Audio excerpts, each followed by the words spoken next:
Hello hi అండి. మనం ప్రస్తుతానికి తొర్రూరు మున్సిపాలిటీ పరిధి 11వ వార్డు కౌన్సిలర్ అభ్యర్థి బీఆర్ఎస్ పార్టీ నుంచి కర్ణి నాగరాజు గారు మనతో ఉన్నారు.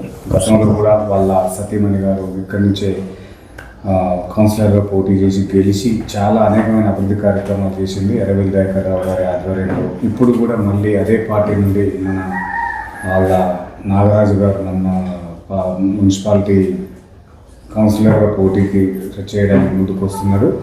ఎలాంటి అభివృద్ధి కార్యక్రమాలు చేస్తున్నాడు, ప్రతిపక్షం నుంచి వెళ్తున్నాడు, అసలు అతని ధైర్యం ఏంటో అడిగి తెలుసుకునే ప్రయత్నం చేద్దాం. నమస్తే అండి. నమస్తే అండి. సార్, ఇప్పుడు మీరు కౌన్సిలర్గా 11వ వార్డు కౌన్సిలర్గా పోటీలో సిద్ధంగా ఉన్నారు సార్. ప్రతిపక్షం నుంచి వెళ్తున్నారు, ఎట్లాంటి అభివృద్ధి కార్యక్రమాలు చేస్తారు? ఈ 11వ వార్డులో ఓటర్లకు మీరు ఎలాంటి న్యాయం చేసేందుకు ముందుకు వస్తున్నారు సార్? మేము 2020లో మున్సిపల్ కౌన్సిలర్గా మా మిస్సెస్ గెలిచిన తర్వాత సార్గా దయాన్న గారి ఆధ్వర్యంలో 2023 వరకు సీసీ రోడ్లు, మిషన్ భగీరథ వాటరు, నల్లాలు ఇట్లా వేయించడం జరిగింది. అన్ని అభివృద్ధి పనులు చేసాం. ఇంకా చేయాల్సిన అభివృద్ధి పని చాలా ఉన్నది. అది టెండర్ కూడా అయిపోయింది. వర్క్ చేసే క్రమంలో ఎలక్షన్లు 2023లో ఎలక్షన్లు రావడం వలన కొత్తగా వచ్చిన ఎమ్మెల్యే గారు వాటిని వర్క్ మొత్తం పెండింగ్లో పెట్టి ఇచ్చేసిండ్రు.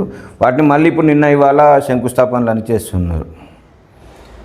అవే నిధులను టెండర్ అయిపోయినాయి. ఎస్కేఆర్ వాళ్ళకే వచ్చింది. ఆ టెండర్ కూడా అయిపోయింది. ఇప్పుడు వర్క్ చేసే క్రమంలో వాళ్ళని పెండింగ్లో పెట్టి వాళ్ళని ఆపి ఇప్పుడు మళ్ళీ శంకుస్థాపనలు అని చేస్తున్నారు. కొన్ని 15 కోట్ల నిధులు అన్నదాన్ని ఇప్పటి వరకు వాళ్ళు చేసింది అయితే ఏం లేదు. ఒకసారి ఎర్రవెల్లి దయాకర్ రావు గారి ఆధ్వర్యంలో ఈ తొర్రూరు మున్సిపాలిటీ ఎంత మేరకు అభివృద్ధి జరిగింది సార్? అసలు తొర్రూరు మున్సిపాలిటీ పండు ముసలి లెక్క ఉన్నదని నవయువకం లెక్క తయారైంది. తొర్రూరు మున్సిపాలిటీ అనేది ఒక పండు ముసలి లెక్క ఉండేది.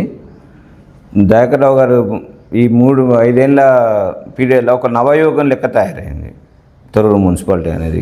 ఇక పండు ముసలికి నవ యువకునికి ఎంత తేడా ఉంటుంది అనేది మీరు ఒకసారి చూడండి. ఇక అంటే ఇప్పుడు వచ్చిన అభివృద్ధి అనేది ఆ విధంగా చేసిండ్రు. ఇప్పుడున్న ప్రభుత్వం మేమే చేసినాం అంటుంది కదా సార్. కాలువలు సొంత డబ్బులు పెట్టి కాలువలు తీసుకొచ్చి రైతులకు నీళ్ళు అందిస్తున్నామని చెప్పేసి అంటున్నారు. ఎంతవరకు వాస్తవం? ఎంతవరకు వాస్తవం అనేది వాళ్ళ విజ్ఞతగా వదిలేయాలి. మనం అంతకన్నా మనం చెప్పేది ఏముండదు. ఎందుకంటే ఏ రైతుని అడిగినా చెప్తాడు.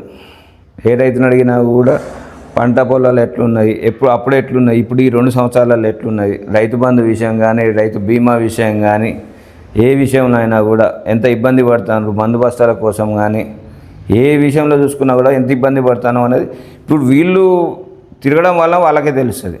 ఏదో స్టాండ్ వేసుకొని ఈరోజు ఒక స్టోన్ పెట్టి అప్పటికప్పుడు స్టాండ్ వేసుకొని మళ్ళీ స్టాండ్ పికప్ మళ్ళీ వేరే వాటిలో పెట్టుకోవడం చేయడం, అప్పటికప్పుడు గంటల మీద శంకుస్థాపనలు చేయడం అట్లాంటివి వాళ్ళు చేసిండ్రు. ఆ స్టాండ్లు కూడా మీరు ఎక్కడైనా శిలాపలకం కూడా పెట్టలేదు. స్టాండ్ పెట్టిండ్రు వెనక కాళ్ళు పెట్టుకొని నిల్చుంటారు. వెనక కాలు పెట్టుకొని నిల్చున్నాం, ముందు వీళ్ళు కట్టన్గా కలిసి పోతుంది. అవి వాళ్ళు చేసిన శంకుస్థాపన ఏం చేసిండ్రు అనేది క్లియర్గా ఇప్పుడు 15 కోట్ల నిధులతోటి మేము ఇది చేపిస్తున్నాము అనేది వాళ్ళకు ఒక క్లియర్ కట్గా కూడా ఇన్ఫర్మేషన్ ఇవ్వలేకపోయినా. ఏంటంటే శంకుస్థాపన చేసిన ఇప్పుడు ఈ నిధులు ఏం నిధులు, దేని విధంగా దేనికి పెడతాను అనేది కూడా వాళ్ళకు ఒక క్లారిటీ ఇవ్వలేకపోయినారు వాళ్ళది. ఓకే సార్, మొన్నటి వరకు మీ సతీమణి గారు 11వ వార్డులో ఎలాంటి అభివృద్ధి చేసింది? మీరు గెలిచిన తర్వాత ఏం చేయబోతున్నారు? ఇప్పుడు మా సతీమణి అంటే సీసీ రోడ్లు వీటిలో వేయించినాం. సీసీ రోడ్లు కానీ, మిషన్ భగీరథ కానీ ప్రతి ఒక్క ఇంటికి నల్లా కలెక్షన్లు చేయించినాం. వాళ్ళకి ఏదైనా కూడా సీఎం రిలీఫ్ ఫండ్ కానీ, కళ్యాణ లక్ష్మి కానీ, కంటి ఆపరేషన్లు అట్లాంటివి ఇప్పుడు కంటివి కూడా కేసీఆర్ ప్రోగ్రాంలో పెట్టిండ్రు. వాటిలో ప్రతి ఒక్క ఇల్లు తిరిగి మేము చేయడం జరిగింది. కరోనా టైంలో అందరికీ అసలు రాష్ట్రంలోనే మొట్టమొదటిగా స్టార్ట్ చేసింది మేము. మా వార్డులో మేము చేసిన తర్వాత అది ఒకటి ఉపేన్లాగా వచ్చింది. అది మేమైతే మా అదృష్టంగా భావిస్తున్నాం. మేము ఏంటంటే మా వార్డులో ఉన్న వాళ్ళు ప్రతి ఒక్కళ్ళు రోజువారీ వర్క్ పోయేవాళ్ళు. ఎవరు పెద్ద పెద్ద ఆసాములు కానీ భూస్వాములు కానీ ఎవరు లేరు. రోజువారీగా వాళ్ళు వర్కులు చేసుకునేవాళ్ళు. వాళ్ళ పనులకు వాళ్ళు పోయేవాళ్ళు. కరోనా టైంలో వాళ్ళకైనా ఇబ్బందిని అసలు మేము చూడలేక మేమే కొన్ని షాపులతో మాట్లాడి పోలీసు వాళ్ళను రిక్వెస్ట్ చేసి వాళ్ళ షాపులలో చేసే వర్కర్లను పెట్టించి ఒక 4-5 రోజులు డే అండ్ నైట్ కూర్చోబెట్టి వాళ్ళకి ప్యాకేజ్, వాళ్ళకి నిత్యావసర సరుకులు ఏం కావాలి, ఏం కథ అనేది వాటికి సెట్ చేసి వాటిని ప్రతి ఇంటికి పంపిణీ చేయడం జరిగింది. మీరు ప్రతిపక్షం నుంచి ఎట్లా సార్ నిధులు ఎట్లా తెస్తారు? మీరు ఎలా ఈ 11వ వార్డుని అభివృద్ధి చేస్తారు సార్? ప్రభుత్వం నుంచి మాకు ఏదో నిధులు వస్తాయన్న ఆలోచన కూడా లేదు. రాష్ట్ర ప్రభుత్వం నుంచి ఏమైనా కూడా కేంద్ర నిధులు కానీ ఇప్పుడు లేకుండా మా మున్సిపాలిటీ వచ్చే నిధుల ద్వారా కానీ కొద్ది కొద్దిగా ఇప్పుడు కొన్ని వార్డులలో పూర్తి స్థాయి డెవలప్మెంట్ కాలేదు, కొన్ని వార్డులలో సగం అయింది, సగం ఇప్పుడు టెండర్ అయిపోయిన వాటిని పెండింగ్లో పెట్టి ఆపేసిండ్రు. ఆపేసిన వాటిని పూర్తి స్థాయిలో కంప్లీట్ చేసుకుంటాం మేము. సార్ ఇక్కడ పాలకుర్తిలో ఎమ్మెల్యే యశస్వినా ఝాన్సీనా ఎవరికి అర్థం కావట్లేదు అంటున్నారు. ఇక్కడున్న స్థానికులు అది వాస్తవమైన? ఇది వాళ్ళ పార్టీ నాయకులకు తెలియాలి. అది అంటే ప్రతిపక్షంలో మీరున్నారు, మాకైతే ఝాన్సీ యశస్విని రెడ్డి అంటారు. మరి వాళ్ళు ఎవరు అనేది కూడా వాళ్ళకి తెలియాలి. పార్టీ కార్యకర్తలు వాళ్ళు చెప్పాలి ఎమ్మెల్యే ఎవరు అనేది. సార్ 11వ వార్డులో ఉన్న నిరుద్యోగ యువతకు మీరు ఎలాంటి ఉపాధి కల్పించబోతున్నారు? నేను అయితే ఒకటే చెప్తున్నాను, నా వలన అయ్యేది నేను చేస్తాను. సెల్ఫ్ ఎంప్లాయ్మెంట్ కోసం అనేది ఇప్పుడు ఈ ప్రభుత్వంలో చేయడం కన్నా సెల్ఫ్ ఎంప్లాయ్మెంట్ ఏం చేసుకుంటే బాగుంటుంది అనేది, ఆ సెల్ఫ్ ఎంప్లాయ్మెంట్ కోసం చేసుకుంటే బాగుంటుంది అనేది ఒకటి ఆలోచన. ఆ ఆలోచనతో మేము ఇప్పుడు మా వార్డులో రజకులు ఓట్లు ఎక్కువ ఉన్నాయి, పద్మశాలి వాళ్ళు ఉన్నారు, ముదిరాజు ఉన్నారు, మాకు మేజర్గా కులాలు. ఇప్పుడు వీళ్ళకి రజకులకు దోబిఘాట్ అప్పుడు సార్ను రిక్వెస్ట్ చేసినాము, దోబిఘాట్ కట్టించినాము. ఆ దోబిఘాట్ను 2 సంవత్సరాలు పెండింగ్లో పెట్టి మొన్న ఆగమేఘాల మీద ఓపెనింగ్ చేసిండ్రు. దానికి ఇప్పటివరకు ఎమ్మెల్యే గారు వారి స్థాయిలో ఒక ట్రాన్స్ఫార్మర్ శాంక్షన్ చేయించలేకపోయినారు. ఏం లేదంటే ఎలక్షన్స్ ముందు కాబట్టి రజకులను మెప్పు పొందాలన్న ఆలోచనతో అప్పటికప్పుడు ఆగమేఘాల మీద పోయిండ్రు, ఓపెనింగ్ చేసిండ్రు. ఇప్పుడు అది నడుస్తుందా మీరు ఒకసారి చూడండి. అంటే 11వ వార్డులో విద్య వైద్యం ఏ విధంగా ఉండబోతుంది సార్? గతంలో మీ సతీమణి గారు ఉన్నప్పుడు ఎట్లా ఉంది? ఇప్పుడు మీరు గెలిస్తే దాన్ని ఏమైనా మెరుగుపరిచే అవకాశాలు ఉన్నాయంటారు? ఖచ్చితంగా మెరుగుపరుస్తాం.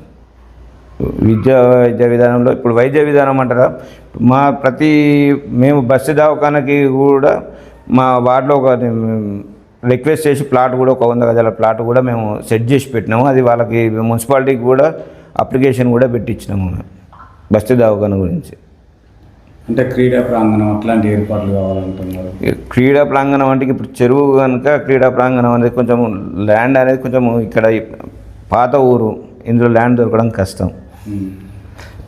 ఇప్పుడు ఉన్న వాటిని క్రీడా ప్రాంగణాల కన్నా మాకు ఉన్న అత్యవసరంగా ఏం కావాలి? ఇప్పుడు విద్య కావాలి, వైద్యం కావాలి, మాకు కావాల్సింది. ఇప్పుడు క్రీడా ప్రాంగణం అంటారా, చెరువు ఓపెన్ ప్లేస్ ఉన్నది కనుక చెరువు ఓపెన్ ప్లేస్లో ఆడుకుంటున్నారు, చేస్తున్నారు, నడుస్తుంది. మాకు విద్యా వైద్యం అనేది ఫస్ట్ ముఖ్యం. విద్యా వైద్యానికి ఒకటి, అంగన్వాడీ స్కూల్ కోసం ఒకటి, మన బస్సు దవాఖాన కోసం ఒకటి మాత్రం మేము ప్లేస్ అయితే అది రిక్వెస్ట్ చేసినాము, పెట్టినాము. అప్లికేషన్ కూడా పెట్టించినాం, ల్యాండ్ ఓనర్స్ తోటి పెట్టించినాము. అది వాళ్ళ స్మారకార్థం అని పెట్టిస్తామని చెప్పి అది అప్లికేషన్ కూడా పెట్టియడం జరిగింది. కానీ ఎలాంటి గవర్నమెంట్ మారింది, మొత్తం ఎక్కడేసిన గొంగడి అక్కడనే అన్నట్టే ఉండిపోయింది మా పరిస్థితి. సార్ ఇప్పుడు చెరువు మీ 11వ వార్డు పరిధిలో అది కొంచెం కాబ్జాలకు గురైందని చెప్పేసి అంటున్నారు.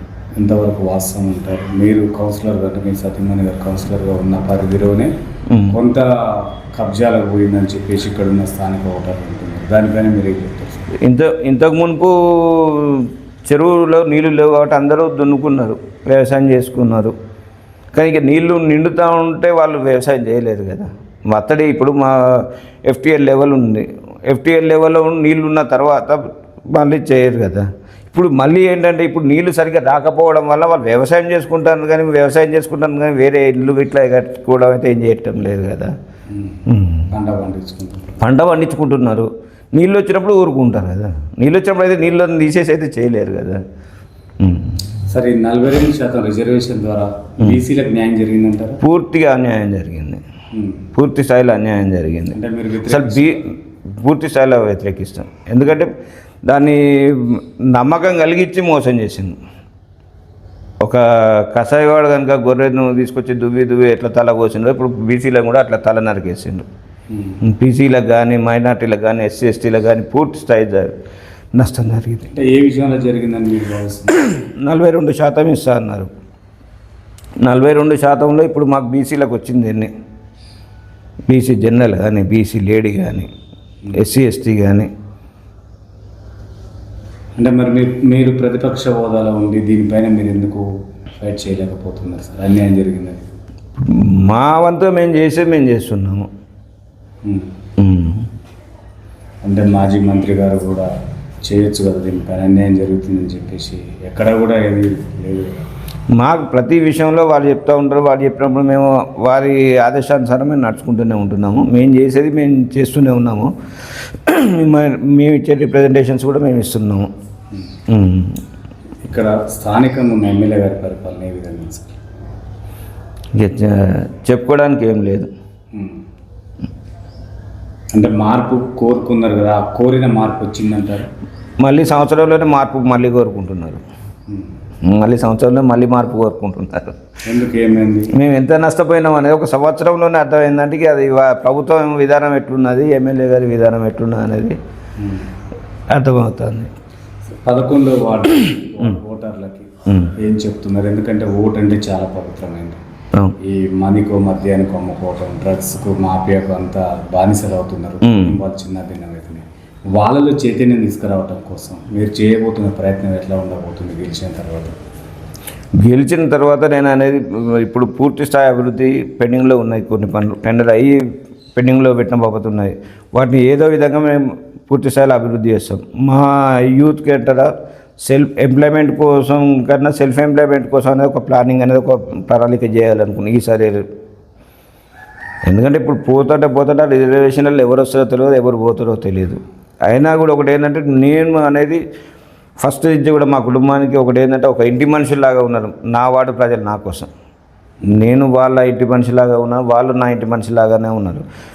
మేము ఏంటంటే వేరే వాడు పొమ్మన్నా కూడా నేను ఏంటంటే నేను గెలిచిన ఓడిపోయినా నా ఇంట్లో నేను ఉంటాను. నా వార్డనే నా ఇల్లులాగా నేను భావించుకుంటున్నాను. కాబట్టి నేను వాళ్ళ కోసం నేను ఏది చేయడానికైనా ఏది ఉన్నా కూడా ప్రతిదీ వాళ్ళ కోసం ఎంతైనా చేయడానికి నేను సిద్ధంగా ఉన్నాను. సరే, 11వ వార్డు ఓటర్లు కర్ణె నాగరాజుకు ఓటు ఎందుకు వేయాలి ఏం చెప్తారు? ఓటు ఎందుకు వేయాలి అంటే నేను సమస్య ఉన్నది అంటే నేను అక్కడ ఉంటాను. ఇప్పుడు వాళ్ళు సుఖంగా ఉన్నప్పుడు సంతోషంగా ఉన్నప్పుడు నేను ఉండకపోవచ్చు, కానీ వాళ్ళ కష్టం వచ్చినప్పుడు నేను అక్కడే ఉంటాను. నేను వాళ్ళతో ఉంటా. కష్టం వచ్చినప్పుడు వాళ్ళతో ఉంటా, సమస్య వచ్చిందన్నప్పుడు నేను వాళ్ళతో ఉంటా. వాళ్ళు మంచి పండుగలు ఫంక్షన్లు చేసుకోవడం నేను ఉండకపోవచ్చు, కానీ వాళ్ళ కష్టం వచ్చిందన్నప్పుడు నేనే ఉంటా. అది మీరు సర్వే చేసిందంటారా మీకు దాదాపు తెలిసే ఉంటుంది. అది కూడా నాగరాజు ఓటర్ల ఫోన్లకి అందుబాటులో ఉండడు అనేది ఒకటి వస్తుంది. ఎంత మటుకు వాస్తవం అంటారు? అది ఎవరో ఒక్కరిద్దరు అంటారు తప్పించి, కానీ నేనైతే ఓటర్లకి అందుబాటులో ఉన్నాను అనేది మాత్రం. ఫోన్కి అందుబాటులో ఉండడు, రిప్లై ఇవ్వడు అని చెప్పేసి కొంతమంది అంటున్నారు. ఇది నిజమంటారా? అది పూర్తి స్థాయి అబద్ధం. అంటే వాళ్ళు ఇప్పుడు వాళ్ళు ఏమైనా వ్యక్తిగతంగా వాళ్ళు ఏమైనా అనుకుంటే దానికి మనం ఏం చేయాలి? సమస్య ఉన్న దగ్గర ఎవరినైనా అడగండి. అదే సమస్య అనుభవించడానికి ఆ బాధ తెలుస్తుంది. సార్, మొత్తం 16 వార్డులలో మీరు ఎన్ని గెలుచుకోబోతున్నారు సార్? తొర్రూరులో 13 వార్డులు గెలుస్తాం. 13 మీరు గెలుస్తారు పక్క. ఓటర్లకు ఏం చెప్తావు మరి ఫైనల్గా? ఓటర్లకు మేము చెప్పేది ఇప్పటికైనా నష్టపోయినారు. ఆ నష్టాన్ని పూడ్చుకోవడానికి ఖచ్చితంగా బీఆర్ఎస్ పార్టీకి అందరూ ఓటేయాలి. ఓటేసి బీఆర్ఎస్ పార్టీని గెలిపించి మీకు మీ సమస్యను అడిగే వ్యక్తులు ఉండాలి. ఇప్పుడు అడిగేవారు లేరు. ఇప్పటి వరకు పరిస్థితి అడిగేవారు లేరు కాబట్టి అడిగే పరిస్థితిని ఇప్పుడు మాకు ఓటేసి మమ్మల్ని గెలిపించి మా బీఆర్ఎస్ పార్టీ వాళ్ళని గెలిపించి మీకు మీ తరఫున మేము అడిగే అవకాశం మాకు కల్పించాలని మేము కోరుకుంటున్నాం. Okay, right. Thank you sir. చూస్తున్నామండి మీ పేరు.